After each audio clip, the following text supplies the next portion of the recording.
Okay, and the last thing I want to show you in Asana is something that I want you to set up. So you see these are all projects. I can't set all of the projects up in yours, so I'm going to show you how to do it. You go here, you click blank project, put whatever it is. I would want you to set one up called internal day to day and make it public to sales. That will let me see it and you. And all you got to do is create project, and then it'll open it up. I'm not going to do it because I already have one. And so then here there'll be like sections, and so I like creating sections like this: daily, weekly, monthly, quarterly, annually, things to do, the back of my mind. So these are things that I do daily, and then you just click complete if you did it that day, but I haven't done it yet, so I'm gonna undo that, and here it comes back up. So a way to make it repeat without you having to write it down every single day is clicking due date. It's not letting me show you here.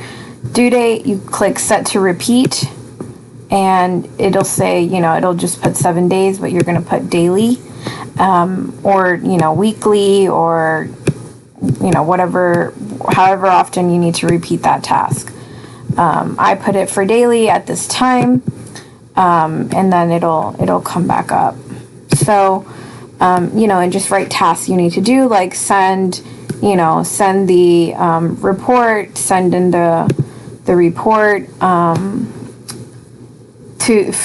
for me to do the reports on here. That's might be something you want to do daily.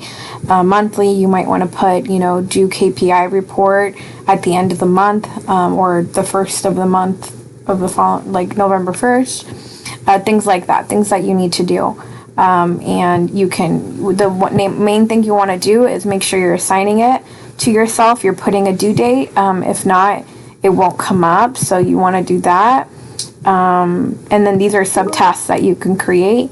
If there's like a bunch of little tasks that you got to do to make this one, to actually complete this one task.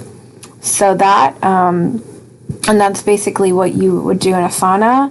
Right now I just have you at the sales pipeline, which is, where we're going to see all of our leads, and where they are, the reports that I need you to do. I have you with onboarding and hiring, and this is where you can, you're going to be looking here, just like how you should be doing certain things. And that's about it. And you can create your own internal day-to-day one that you want to do so that you don't ever forget anything. Okay?